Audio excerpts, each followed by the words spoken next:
December మొదటి ఈ December first అనగానే మరి క్రిస్మస్ కూడికలు అనేవి ప్రారంభమవుతాయి. స్టార్ట్ అవుతాయి. నవంబర్ 20నే ప్రారంభమవుతాయి కొన్ని చోట్ల. ఈ డిసెంబర్ ఫస్ట్ అనేది అయ్యేప్పటికీ ఒక ప్రత్యేకమైన పండగ అడవిడి అనేది మొదలవుతున్నారు. ఇంకా ఎవరికి వాళ్ళు యూట్యూబ్లో కొత్త కొత్త పాటలు, సందడి చేసే పాటలు, సందడి చేసే స్క్రిప్టులు అనేకమైనవి ఈ రోజు నుంచి కూడా ప్రారంభమవుతున్నాయి.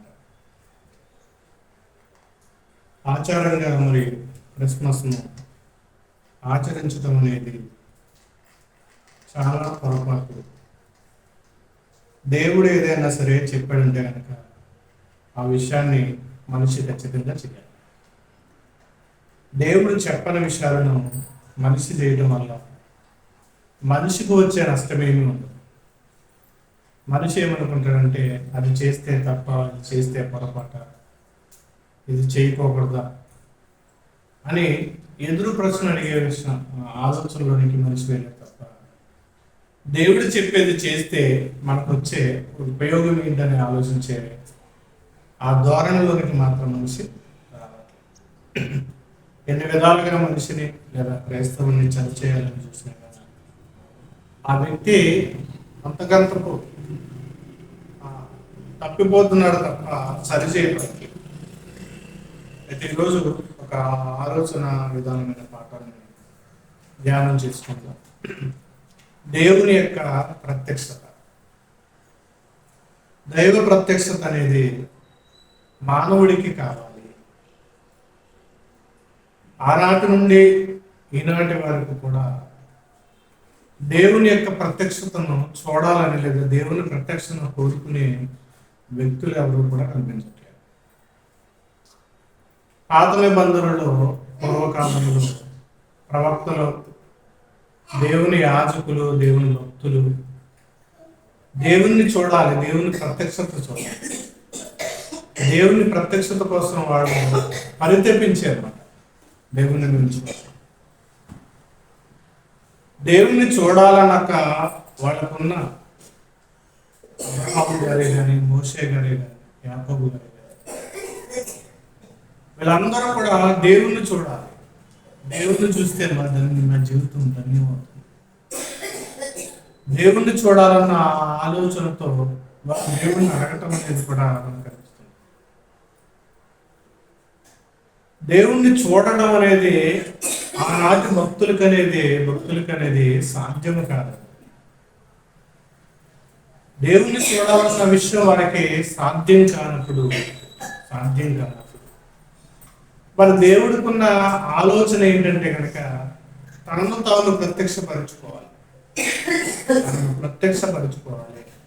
తనను ప్రజలకు కనపడాలి. కనబడాలనుకున్నప్పుడు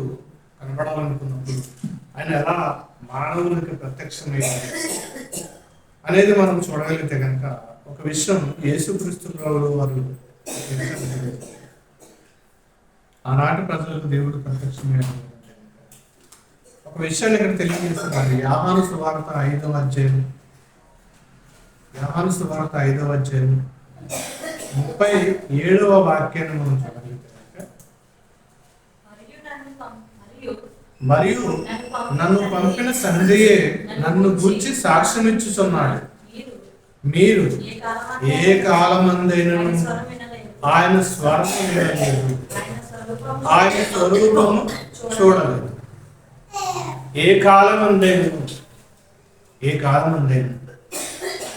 ఆయన స్వరము వినలేదంట, ఆయన స్వరూపాన్ని చూడలేదు.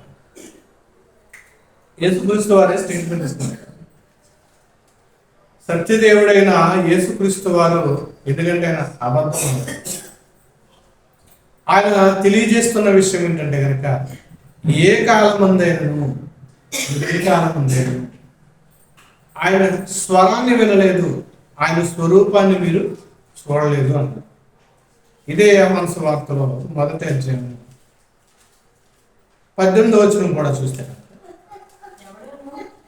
ఎవడును ఎప్పుడైనాను దేవుణ్ణి చూడలేదు, ఎవడును ఎప్పుడును దేవుణ్ణి చూడలేదు, తండ్రి రొమ్మునున్న ద్వితీయ కుమారుడే ఆయనను బయలుపరిచెను.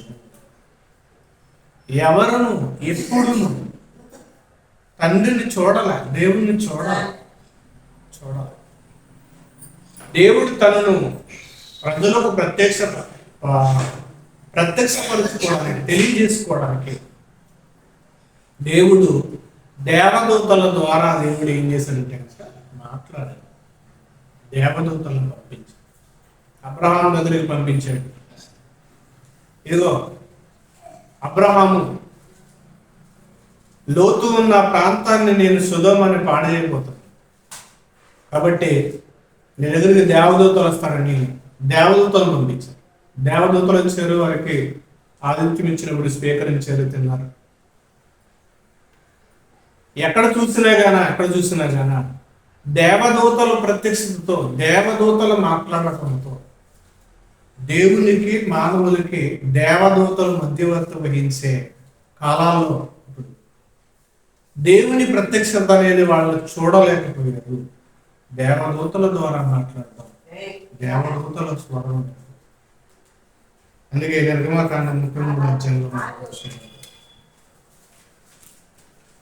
నిర్గమకాండం 33వ అధ్యాయం 12వ వచనం.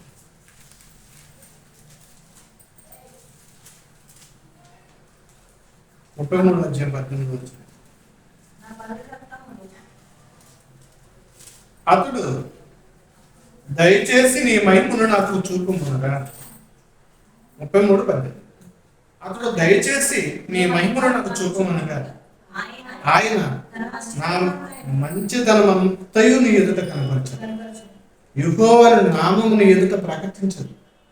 నేను కరుణించు వారిని కరుణించుదను, ఎవరి యందు కనికరపడుతును వారి యందు కనికరపడుతును. మరియు ఆయన, నీవు నా ముఖమును చూడజాలవు, ఏ నరుడు నన్ను చూసి బ్రతకడు. మోషేకి దేవుడు, మోషే అడుగుతున్నాడు, అయ్యా నిన్ను చూడాలి, నీ ప్రత్యక్షత నేను చూడాలి, నీ దర్శనం నాకు చూడాలి, ఆ భాగ్యాన్ని నాకు దయచేయండి ప్రభువు అని అడిగినప్పుడు చూడలేవు. నా ఒక ప్రత్యక్షతను నువ్వు చూడలేవు. ఒకవేళ చూస్తే కనుక ఏ నరుడు కూడా బ్రతకలేడు, చనిపోతాడు. నన్ను చూడాలంటే కనుక మానవుని యొక్క తరం కాదు, మానవుడు చూడలేడు. అందుకే కొత్త నిబంధనలో కూడా ఆయన గురించి చెప్పబడింది, సమీపించరాని తేజస్సులు ఆయన మాత్రమే వర్షించు. ఆయన ఒక్కడే ఉన్నాడు, సమీపించరాని తేజస్సులు. ఆ తేజస్సుకు ఎవరు కూడా చేరుకోలేరు. అక్కడ దాకా ఎందుకు? కనిపించే సూర్యుడినే మనము చేరుకోలేము. కనిపించే సూర్యుడిని ఈరోజు ఉన్న శాస్త్ర ప్రపంచం ఎంతో అభివృద్ధి చెందిరాగా కనిపించే సూర్యుని దగ్గరికి వెళ్ళలేకపోతుంది. సూర్యుని దగ్గరికి వెళ్ళడం ఎందుకు? మేనలు వస్తే కనుక 50 డిగ్రీలు పెరుగుతుంటే కనుక శాపాలు పడిపోతున్నాయి. ఏసీ లేకపోతే కనుక రాత్రిపూట నిద్ర పడట్లేదు. ఎందుకు? ఈ వేడికి, మే నెలలో వచ్చే వేడికి అన్ని కోట్ల కిలోమీటర్ల దూరంలో ఉన్న వేడి మే నెల వచ్చేటప్పటికే తాళలేకపోతున్నాం, తట్టుకోలేకపోతున్నాం, సహించలేకపోతున్నాం ఆ వేడిని. ఇక్కడ ఉన్న సూర్యుడిని మనం సమీపించలేము కదా. మరి అలాంటి సూర్యుడిని కలిగించిన ఆయన, ఆ సూర్యుడిని అందులో ఉన్న ప్రపంచాన్ని కలిగించిన ఆయన ఎలా ఉంటాడు? మన ఊహలకు కూడా అందడు దేవుడు. మనిషి ఊహలకు కూడా అందడు దేవుడు. ఊహించుకోవడమే, ఆ ఊహ కూడా సరిపోదు. ఒక ఇలా ఉంటాడేమని ఊహించుకోవడం తప్ప దేవుడు ఎలా ఉంటాడనేది ఎవరికి కూడా అంతు చిక్కని ప్రశ్న. ఆయన సమీపించలేము, చూడలేము, ఎలా ఉంటాడో కూడా ఊహించలేము. చనిపోయి దేహాన్ని విడిచిన తర్వాత చూడగలిగే భాగ్యాన్ని ఆయన ఇస్తే తప్ప మరి ఆయనను సమీపించాలి. అంతటి మహోన్నతుడైన దేవుడు భూమి మీదకి రావడానికి ఇప్పుడు నా ఒక్క తేజస్సు ఉంటే గనక చూడలేదు, నా ప్రభావం ఉంటే గనక చూడలేదు, నా ఉనికి నేను ఎలా ఉంటాను ఆ రీతిగా ఒకవేళ భూమి మీదకి వచ్చినా కానీ భూమి కూడా పట్టదు. అందుకే దావీదు కుమారుడైన సొలొమోను అంటాడు, అయ్యా ఆకాశ మహాకాశాలు పట్టజాలని నీవు ఇదిగో ఈ దేవాలయం మీద నువ్వు ఏం చేస్తారంటే మీ కన్ను దృష్టి ఉంచండి. నేను కట్టే ఈ మందిరము ప్రజలకు గొప్పగా ఉండొచ్చు, కానీ నేను కట్టే మందిరంలో మీరు పట్టరు. భూమిని పాదపీఠం, ఆకాశము నీ సింహాసనం, భూమిలో నీ పాదపీఠం అని దావీదు కుమారుడైన సొలొమోను దేవుని యొక్క ఉనికి గురించి ఆలోచిస్తే గనక అమ్మో ఆయన సామాన్యుడు కాదని ఆలోచించారు. దేవుని ప్రత్యక్షత అంటే ఆయన రావడానికి భూమి మీదకి ఏ ఉద్దేశము లేదా ఆయన ప్రత్యక్షత ఎలా జరిగిందంటే గనక మానవ రూపిగా. అందుకే లోకాసు వార్తలు మాట్లాడుతుంది. లోకాసు వార్త 2వ అధ్యాయం, లోకాసు వార్త 2వ అధ్యాయం 11వ వచనం. 2:11 నేడు రక్షకుడు మీ కొరకు పుట్టి ఉన్నాడు, ఈయన ప్రభువైన క్రీస్తు. మీ కొరకు రక్షకుడు పుట్టి ఉన్నాడు. అది మనకి సామాన్యంగా కనబడచ్చు చదివేటప్పుడు చిన్న పదంగా కనబడచ్చు. మహాలోకాలను కలిగించిన ఆ మహోన్నతుడు ఎవరు కూడా ఆయన సమీపించలేరు. మానవుడు సమీపించలేని, ఆయన స్వరాన్ని కూడా వినలేని అంత గంభీర స్వరం కలిగిన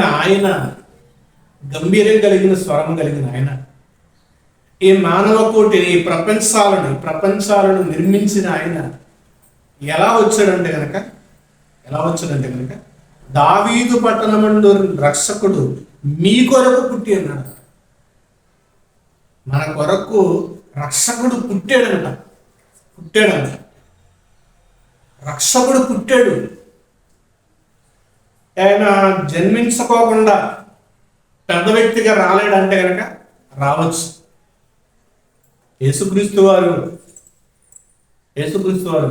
ఏదో దేవదూతలు వచ్చినట్టుగా, గాబ్రియేలు దూత వచ్చినట్టుగా, యేసుపు గారికి కలలో కనపడి లేదు మరియ గారి దగ్గరికి వచ్చినట్టుగా దేవదూతలు కనపడ్డాయి. పాత నిబంధనలో, క్రొత్త నిబంధనలో కూడా దేవదూతల ప్రత్యక్షత కనిపించింది.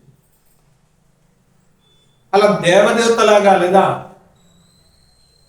నడిప్రాయం వయసు కలిగిన వాడిగా లేదా యవన వయసు కలిగిన వాడిగా యేసుక్రీస్తు వారు రావచ్చు.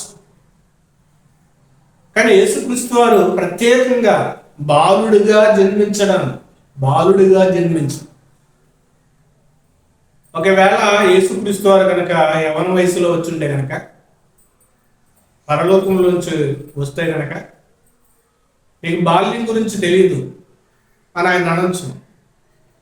బాల్యం గురించి నీకు తెలియదు.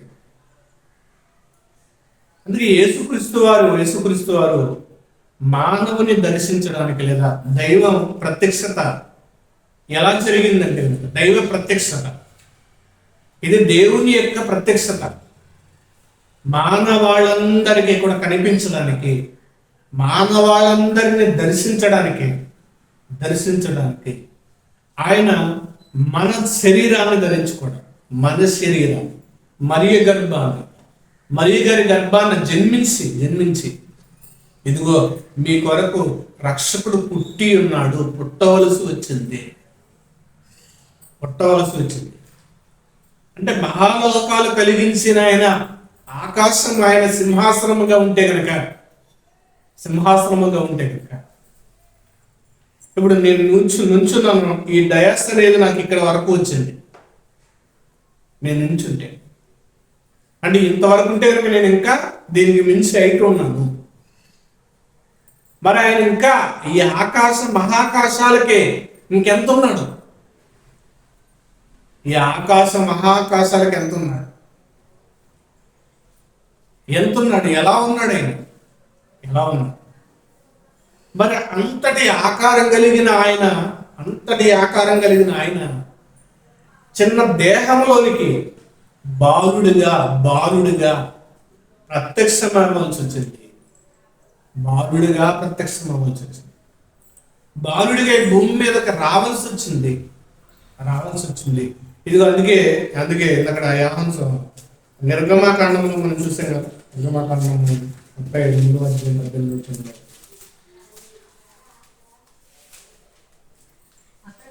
అతడు దయచేసి నాకు చూపమనగా ఆయన తన మంచితనమంతయు నీ ఎదుట కనపరచెదను, యెహోవా నామము నీ ఎదుట ప్రకటన చేసేది. ఇది ఎక్కడ కనబడుతుందంటే మనకి యోహాను సువార్త 17వ అధ్యాయం 14వ అధ్యాయం.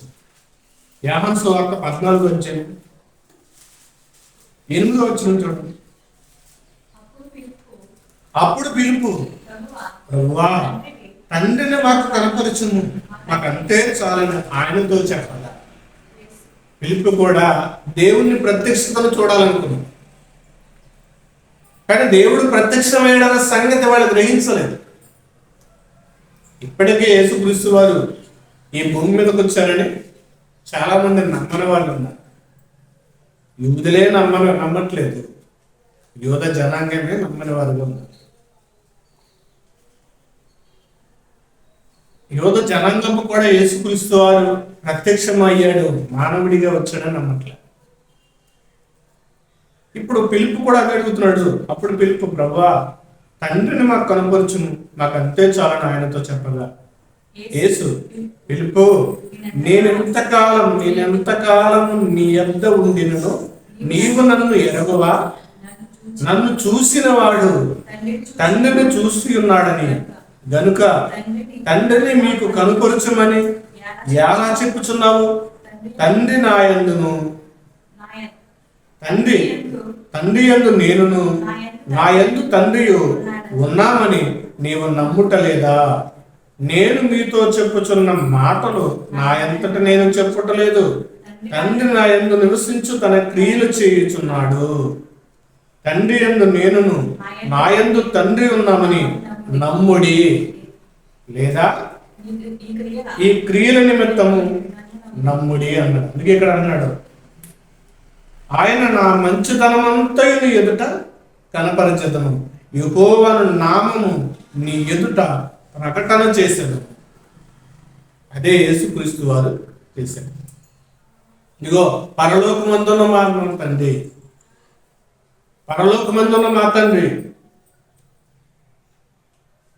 పాత నిబంధనలో అయిన యెహోవాగా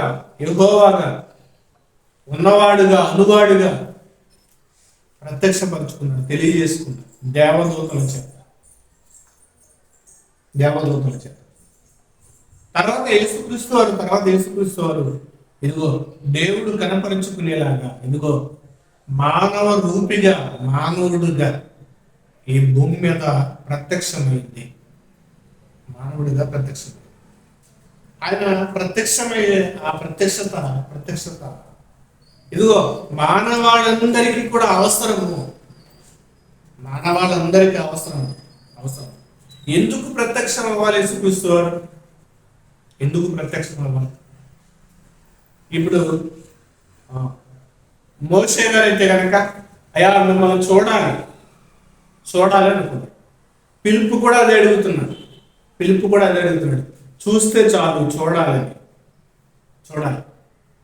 ఇప్పుడు దేవుణ్ణి చూడాలంటే కనుక ఆయన రావాలా? కనుక ఆయన్ని చూడడానికి ఆయన రావాల్సిన అవసరం లేదు. ఆయన్ని చూడాలంటే కనుక ఆయన రావాల్సిన అవసరం లేదు. మానవులందరూ కూడా భూమిని విడిచిపెడితే కనుక ఆయన చేరుకుంటారు, చూడగలరు. మరి ఆయన ఎందుకు రావాలి? కనుక యోహాను రాసిన మొదటి పత్రిక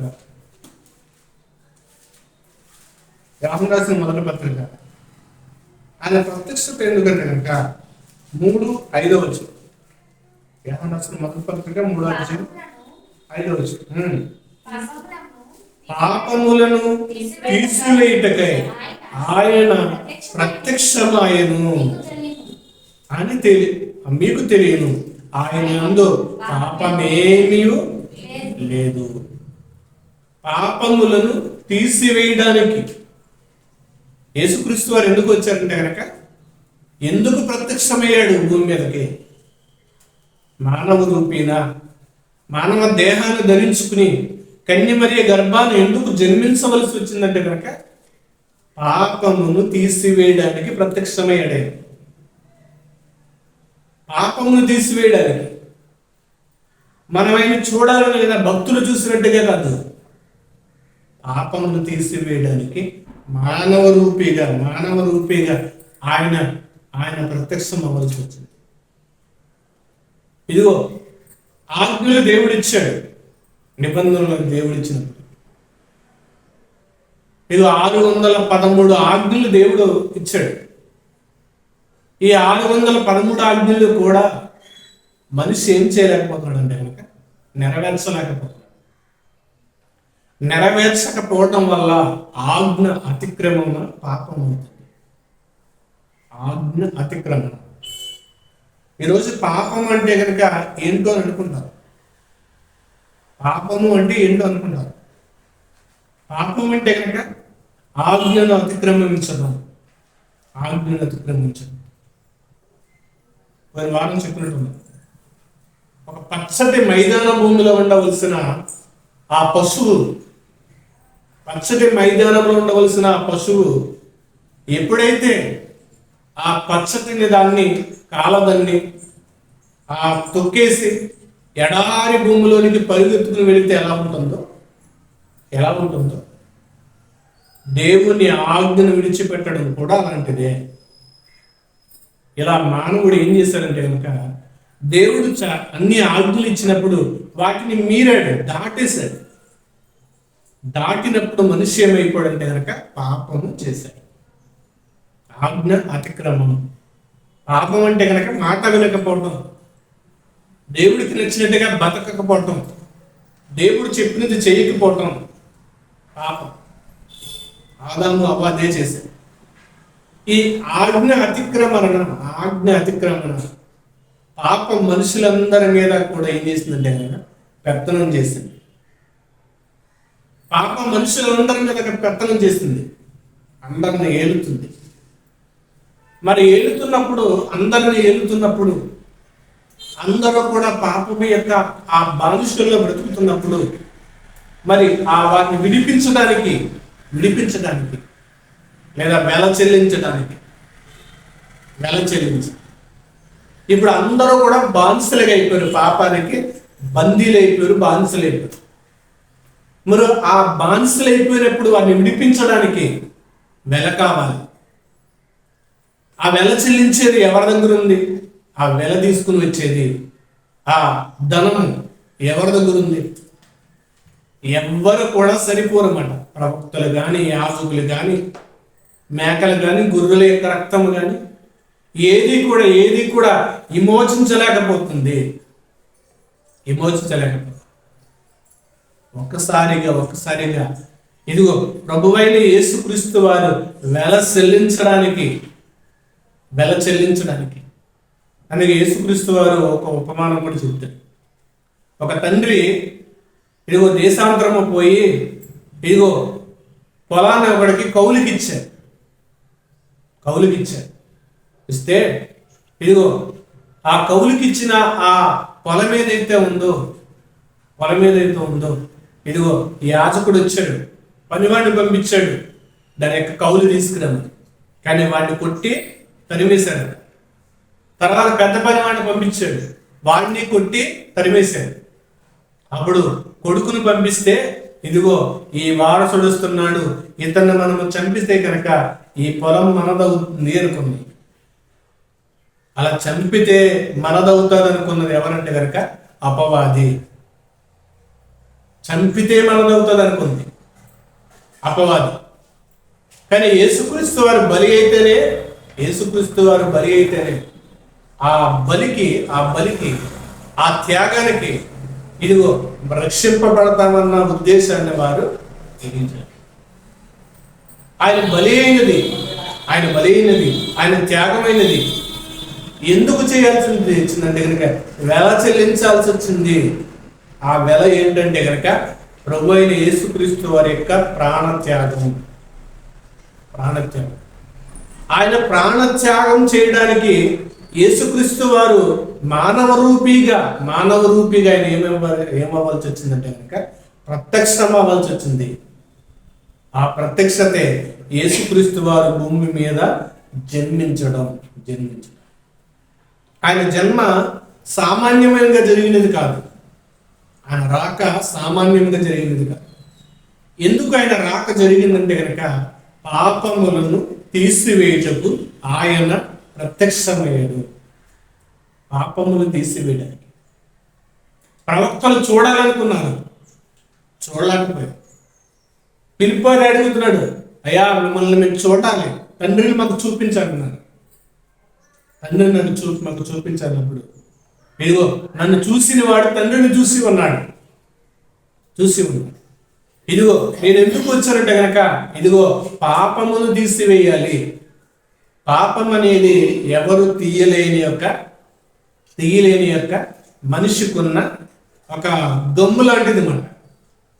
ఒక పెవికి గమ్ము లాంటిది. ఒక గమ్ములో అది అంటుకుపోతే కనుక బిగిసిపోతుంది అనమాట. మరొక చెయ్యి వేసినా గన ఆ ఏది కూడా అంటుకుంటారు. పాపం యొక్క స్వభావం అనేది ఎలాంటిదంటే కనుక ఇదిగో అది అతుక్కుపోయి దాన్ని మరొకటి ప్రయత్నం చేయాలన్నా గన వాడికి పాపం ఉంది. అలా వాడికి పాపం ఉండడం వల్ల తీయడం ఎవరికి సాధ్యం కాదు. మరి పివికిక్కును రిమూవ్ చేసేది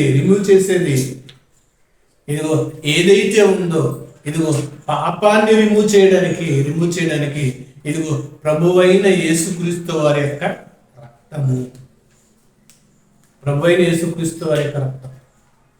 ఆ రక్తము పాపము నుండి మనిషిని ఏం చేస్తుందంటే రిమూవ్ చేస్తుంది, తొలగిస్తుంది. ప్రభు అయిన యేసుక్రీస్తు వారి రక్తము చేత రిమూవ్ చేయడానికే యేసుక్రీస్తు వారు పాపమును తీసివేయటకు ఆయన ప్రత్యక్షమయ్యాడు. ఆయన యొక్క ఉన్నత స్థితి ఎలా ఉందో అంటే కనుక ఒకసారి మనం చూడగలిగితే ఏప్రిల్కి రాసిన పత్రిక మొదటి అధ్యాయం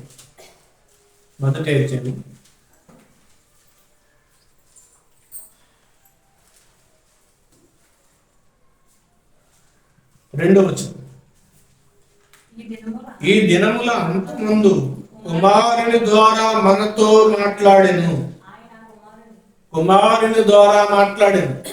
మరి అప్పుడు ఆయన స్వరము వినలేదు, ఆయన స్వరూపాన్ని చూడలేదు. ఆయన్ని చూసే భాగ్యం లేదు వాళ్ళకి, ఆయన స్వరాన్ని వినే భాగ్యం లేదు. దేవదూతలను పంపించి మాట్లాడించారు.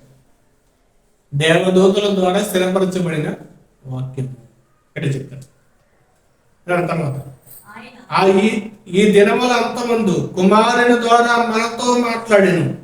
ఆయన కుమారుని కుమారుని సమస్తమునకు వారసునిగా నియమించెను. ఆయన ద్వారా ప్రపంచములు నిర్మించెను. ఆయన దేవుని మహిమ యొక్క తేజస్సును, ఆయన తత్వము యొక్క మూర్తివంతమునైంది. ఆయన తత్వం అంతా మూర్తివంతమునైంది. దేవుని యొక్క తత్వానంతటిని కూడా భూమి మీదకి మానవ రూపిగా తీసుకొచ్చాడు. దేవుని యొక్క తత్వం అంతా, దేవుడు ఎలా ఉంటాడు, దేవుడితో మనం ఎలా ఉండాలి, దేవునితో మనం ఎలా ఉండాలి, మనం ఎక్కడి నుంచి వచ్చాం, ఏ స్వభావాన్ని మనం విడిచిపెట్టాలి అని ప్రతీది కూడా యేసుక్రీస్తు ప్రభుల వారు సువార్తల్లో మాట్లాడతాం. మనం పరలోకం నుండి వచ్చాను, దేవుడు నాకు అప్పగించిన చేయాలి. ఏ రోజు కూడా ఆయన విశ్రమించలేదు. ఆయన భూమి మీద ఉన్న దినాలన్నీ కూడా విశ్రమించకుండా పనిచేశాడు. తండ్రి యొక్క ఆ స్వభావానంతటిని కూడా మూర్తి భవించి ఆయన యొక్క తత్వం యొక్క మూర్తివంతమైనది. తన మహత్తు గల మాటల చేత సమస్తమును నిర్మించి పాపముల విషయములో శుద్ధీకరణ తానే చేసి, పాపముల విషయములో శుద్ధీకరణ అంటే కడగటం, శుభ్రం చేయడం. శుద్ధీకరణ అంటే పాపమును కడిగే విషయంలో, పాపమును తీసే విషయంలో, పాపము నుండి మనిషిని పాపమును రిమూవ్ చేయడంలో,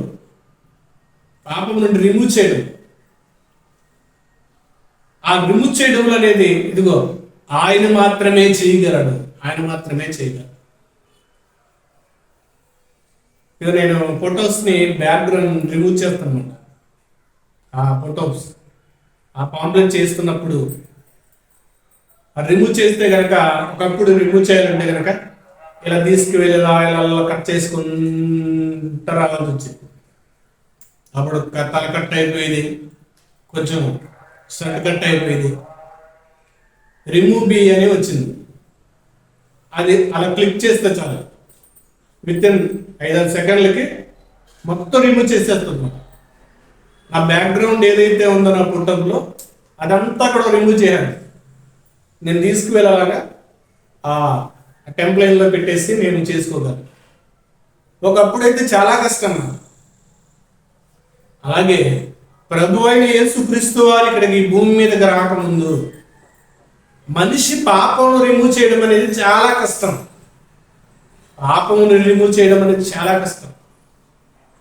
ఇప్పుడు ఒక ఫోటో రిమూవ్ చేయడానికి, బ్యాక్గ్రౌండ్ రిమూవ్ చేయడానికి యాప్స్ ఎలాగైతే వచ్చినాయో ఇక్కడ పాపముల విషయమై శుద్ధీకరణ తానే చేసి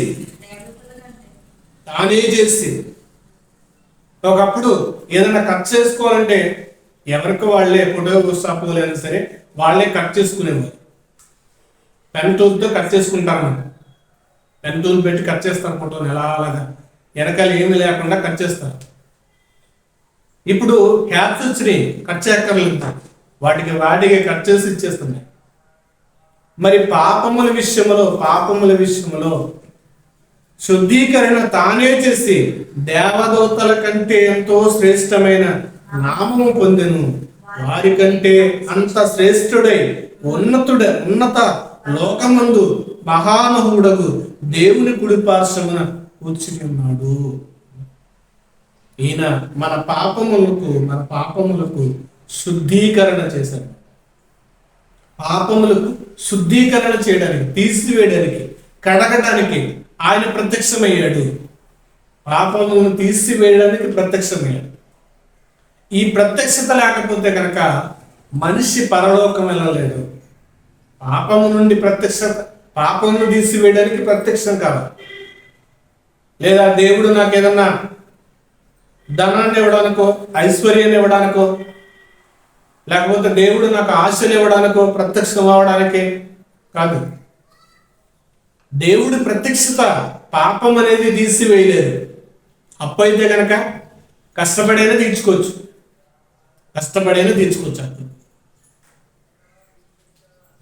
కొన్ని సంవత్సరాలు కష్టపడితే కనుక అప్పు తీరిపోతుంది. రోగం అయితే కనుక అవసరమైతే వైద్యుల దగ్గరికి వెళుతుంటే కనుక ఆ మందుల ద్వారానో ఏదో రకంగా అయినా కానీ తగ్గించుకోవచ్చు.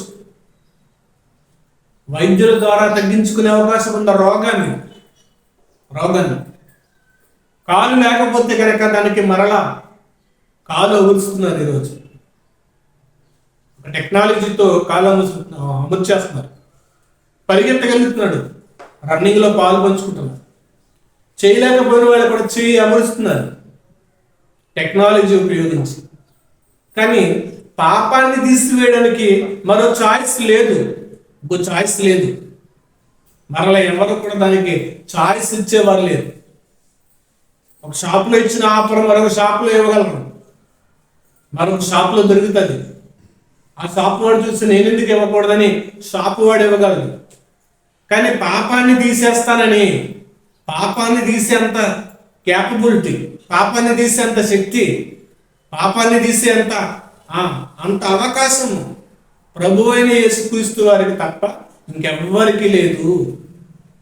ప్రభు అయిన యేసుక్రీస్తు వారికి తప్ప ఇంకెవరికి అది సాధ్యం కాలేదు. దేవుడుగా అనబడిన వారికి కూడా, పిలువబడే వారికి కూడా అది సాధ్యము కాలేదు. ఒక ప్రభు అయిన యేసుక్రీస్తు వారికి మాత్రమే ఉంది. ప్రభు అయిన యేసుక్రీస్తు వారికి ఆయన మాత్రమే పాపాన్ని రిమూవ్ చేయగలడు. ఆయన మాత్రమే పాపాన్ని తీసివేయగలడు. పాపమును తీసివేయడానికి ఆయన ఇదిగో పశు బాలుడిగా బెత్లెహేములో యేసుక్రీస్తు వారు జన్మించారు. బెత్లెహేములో జన్మించారు, బాలుడిగా జన్మించారు. ఇంకా కొలస్సీలకు రాసిన పత్రిక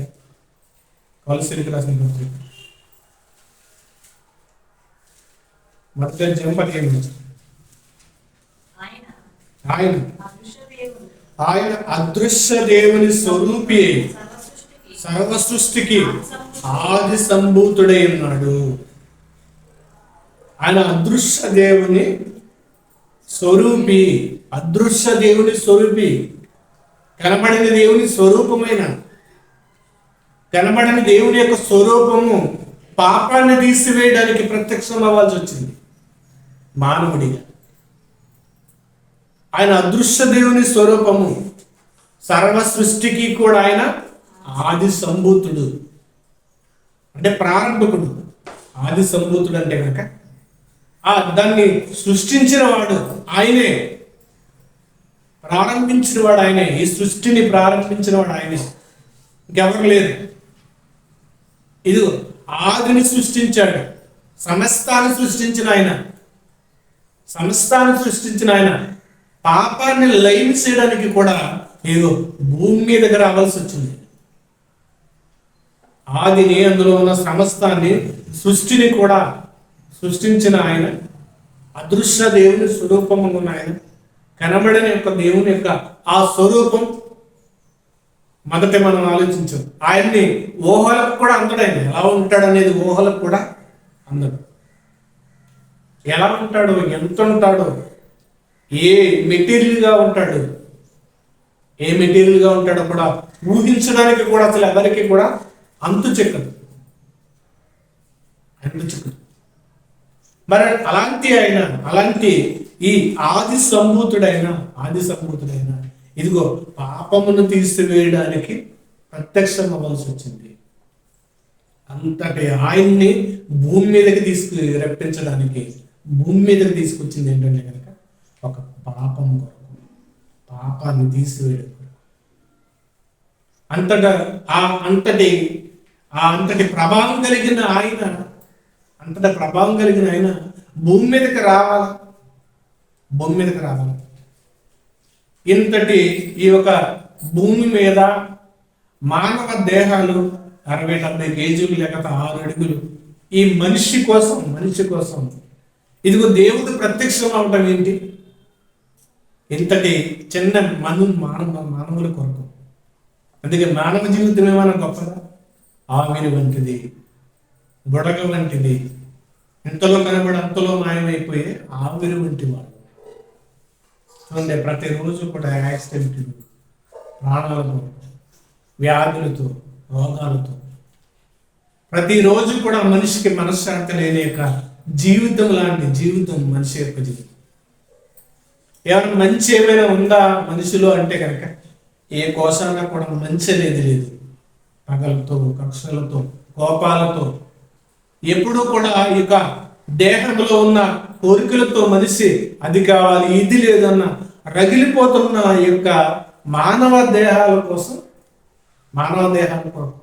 సమస్తాన్ని నిర్మించిన, సమస్తాన్ని సృష్టించిన ఆ దేవుడు ప్రత్యక్షమయ్యాడంటే కనుక మానవ జీవితానికి ఆయన్ని కలిగి జీవించడం కంటే ఇంకా ఏమీ కూడా లేదు అని. అంతటి ఆయన సర్వ సృష్టికి ఆది సంభూతుడిగా ఉండి అదృశ్య దేవుడిగా ఉండి, ఇదిగో ఆయన కనిపించిన వాడిగా ఉండి, కనపడడానికి కూడా ఎవరికి సాధ్యం కాని ఆయన ఎంతటి సాధ్యం చేసుకున్నాడంటే కనుక మరల మానవ దేహాల్లోనికి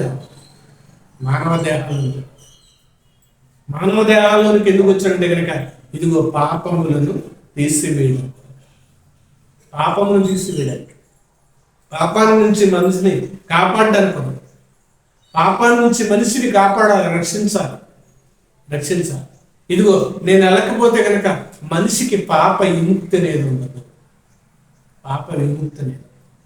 ఇదిగో నాకెందుకులే, నేను ఇంత పెద్దవాడిని కదా, ఇంత సర్వ సృష్టించాను కదా, వీళ్ళ కోసం ఎందుకు ఆలోచించాలి అని అనుకుంటే కనుక మనిషి గతి అధోగతి. నేను అంత ఉన్నాను కదా, ఎందుకు రావాలి వీళ్ళ కోసం, ఎందుకు రావాలి అని అనుకోలేదు. నేను వెళ్ళకపోతే కనుక మానవాళికి పాప విముక్తి అనేది ఉంటుంది. అందుకు యేసుక్రీస్తు వారు ఈ భూమి మీదకి ప్రత్యక్షమయ్యాడు. అందుకే దైవ ప్రత్యక్షత మానవాళ్ళందరికీ కూడా రక్షణ అనేది తెచ్చింది. ఆ రక్షణని ఈరోజు విచ్చలవిడి చేస్తారు, అర్థం లేదనేది చేస్తారు. యేసుక్రీస్తు వారు పుట్టారు సంబరం అని పాటలు, యేసుక్రీస్తు వారు పుట్టారు సంతోషమని గంతులు. ఈ నెలంతా కూడా దేవునికి కన్నీళ్లు తప్ప దేవుడు వచ్చిన ఆ పరమార్థాన్ని గ్రహించే వాళ్ళెవరు? ఆయన రాకకు, ఆయనకు వచ్చిన ఆ జీవితానికి ఇదిగో ఒక మనిషిలో ఆనందాన్ని నింపేదెవరు? ఆయన యొక్క ఆలోచన గ్రహించి ఆ ఆనందాన్ని నింపేవారు ఎవరు? రేపు ఒక పోస్ట్ రాశాను, రేపు పెడతాను, ఈ యొక్క సంగీతాల గురించి, పాటల గురించి అని. యేసుక్రీస్తు వారి యొక్క ఆ రాక కోసం ఎందుకు ఈ క్రిస్మస్ అనే దాని గురించి ఒక టాపిక్ రాసి రేపు పోస్ట్గా పెడతాం. ఇప్పుడు తీతుకు రాసిన పత్రిక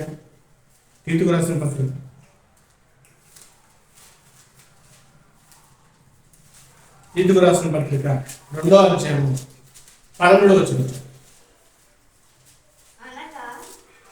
అనగా మహాదేవుడు మన రక్షకుడైన యేసుక్రీస్తు వారు మహిమ యొక్క ప్రత్యక్షత కొరకు ఎదురు చూచుచు. ఇప్పుడు ఏం చేయాలంటే క్రైస్తవులు, ఆయన ప్రత్యక్షమయ్యాడు, పాపమును తీసివేయడానికి ఆయన ప్రత్యక్షమయ్యాడు. ఆ ప్రత్యక్షతను ఈరోజు కలంకాన్ని తెచ్చేదిగా, ఆయన ఎందుకు పుట్టాడు రా బాబని అనుకునేటట్టుగా ఇదిగో నామమాత్రపు క్రైస్తవులందరూ మార్చేస్తారు, అనే రీతిగా మార్చేస్తారు. కానీ ఎలా ఎదురు చూడాలంటే కనుక ఆయన ప్రత్యక్షతను అనుభవించిన వారుగా, ఆయన ప్రత్యక్షతను రుచి చూసిన వారముగా మారిపోవాలి క్రైస్తవులందరూ. ఆయన వచ్చిన దానికి మనం ఏం చేయాలంటే కృతజ్ఞత కలిగి ఉండాలి తప్ప ఆయన నామాన్ని అవమానం తెచ్చేవారుగా ఉండకూడదు. పనికిరాని డ్యాన్సులు, పనికిరాని స్కిట్టులు, పనికిరాని వ్యాసాలన్నీ కూడా వేయడానికి ఈ నెల రోజులు మాత్రమే వేదికగా తీసుకుంటారు. కానీ ఇక్కడ అపోస్తుడైన పౌలు గారు అంటాడు, దేవుని గురించి మాట్లాడుతూ, అనగా మహాదేవుడు మన రక్షకుడైన యేసుక్రీస్తు, మనకు రక్షణ తెచ్చాడైన మన రక్షకుడు, మనం రక్షించడానికి వచ్చిన వాడు, మన పాపము నుండి మనం రక్షించడానికి వచ్చాడు. మన రక్షకుడైన యేసుక్రీస్తు మహిమ యొక్క ప్రత్యక్షత, మహిమ యొక్క ప్రత్యక్షత కాదు. ఒకప్పుడు దైవ ప్రత్యక్షత చూశారు, యేసుక్రీస్తు వారి భూమి మీదకి వచ్చారు, అది దైవ ప్రత్యక్షత. ఇప్పుడు దైవ ప్రత్యక్షత కాదు, ఏం కావాలంటే కనుక మహిమ యొక్క ప్రత్యక్షత కొరకు ఎదురు చూస్తూ ఈ లోకములో స్వస్థ బుద్ధితోనూ నీతితోనూ భక్తితోనూ బ్రతుకుచుండవలనని మనకు బోధించుచున్నది. ఇప్పుడు మనం ఏం చేయాలంటే కనుక ఆయన ప్రత్యక్షమయ్యాడు మన పాపములను తీసివేయడానికి. రక్షణ మనకు వచ్చింది, పాప క్షమాపణ మనం పొందుకున్నాం, నీటి మూలంగా చనిపోయి లేపబడ్డాం. లేపబడిన మనం ఈ లోకములో స్వస్థ బుద్ధి కావాలి.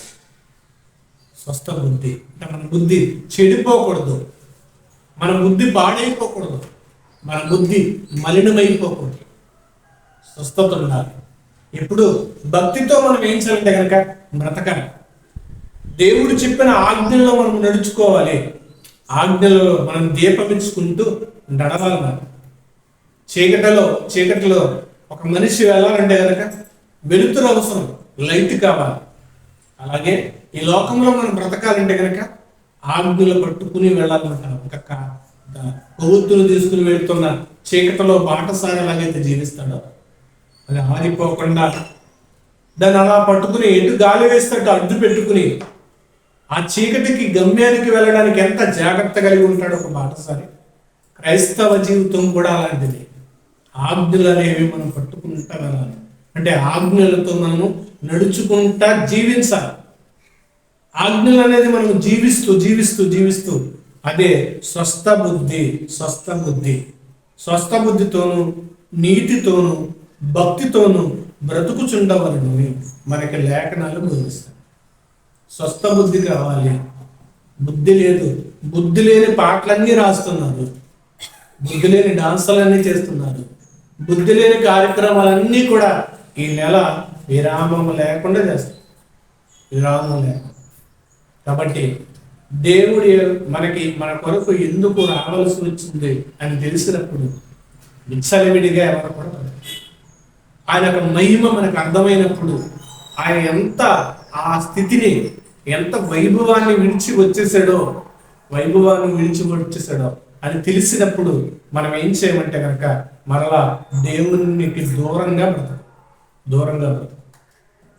ఒక తండ్రి కొడుకుని పిలిచి డబ్బులు ఇచ్చేవాడంట.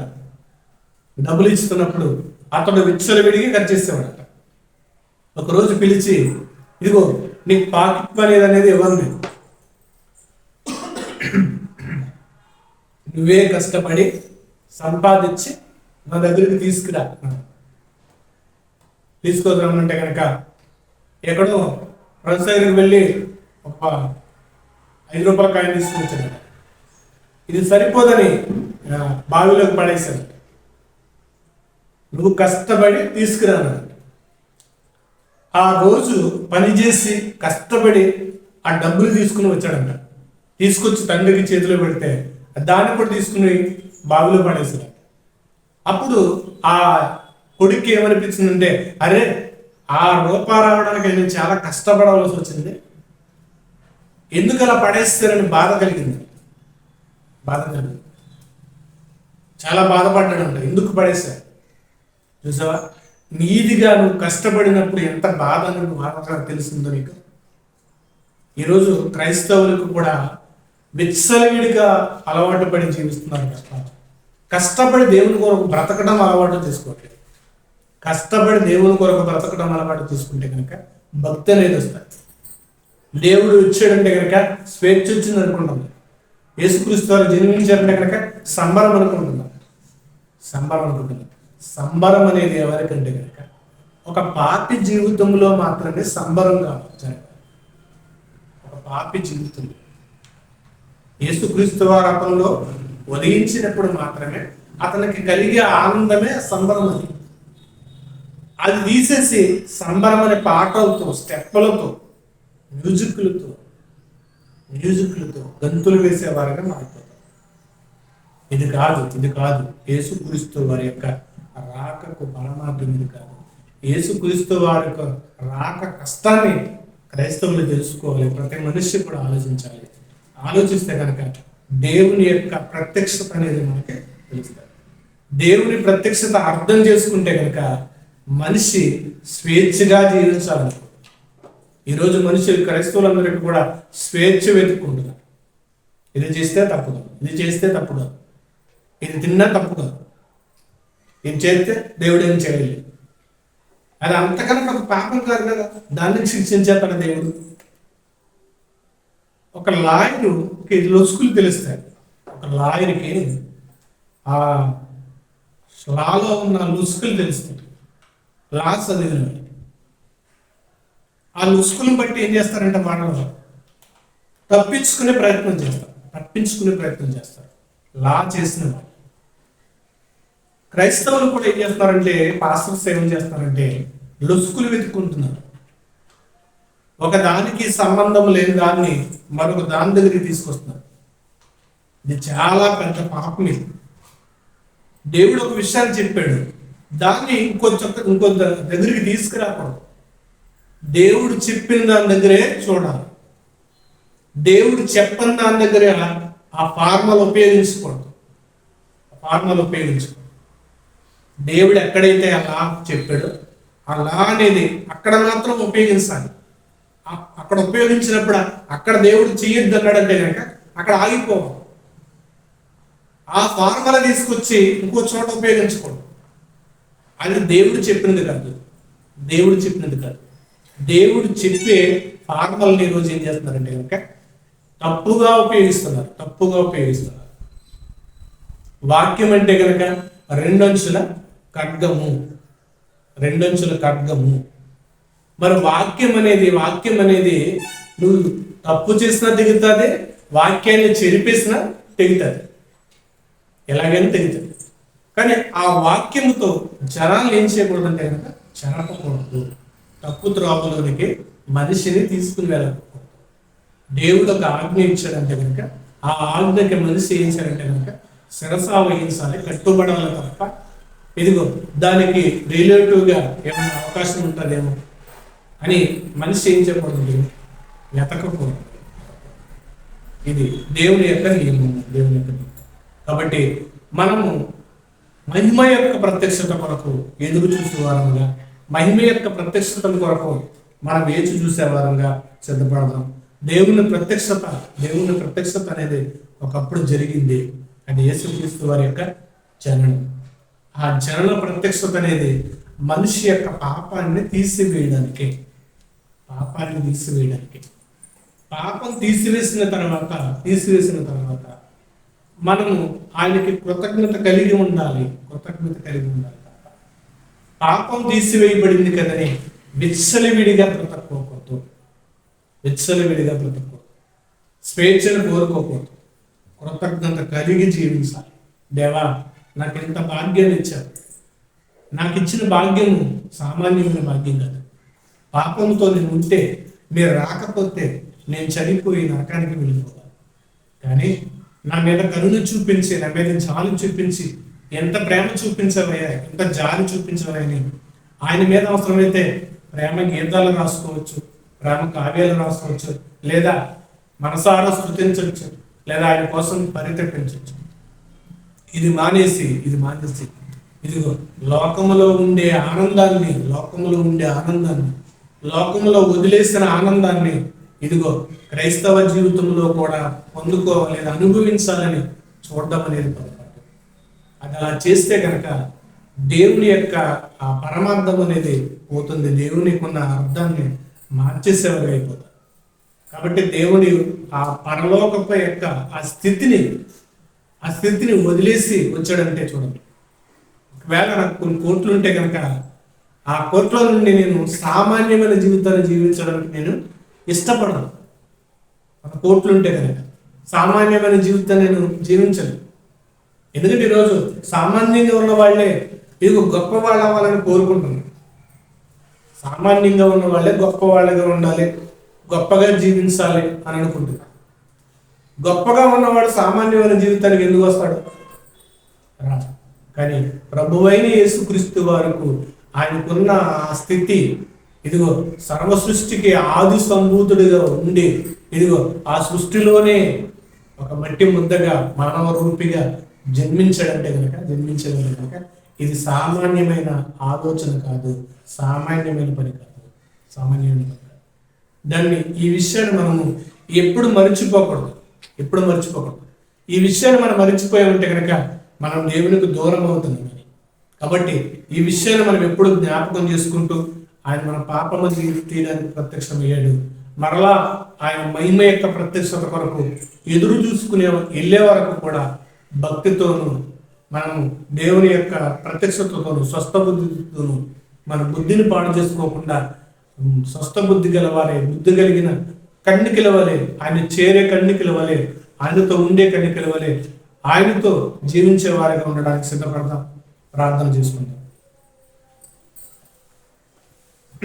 పరిశుద్ధుడా, మహోన్నతుడా, మీ ఉన్నతమైన నామమును స్తుతించుకుంటున్నాము. మీ కృప కలిగిన మీ పరిశుద్ధులైన నామమును స్తుతించుకుంటున్నాము.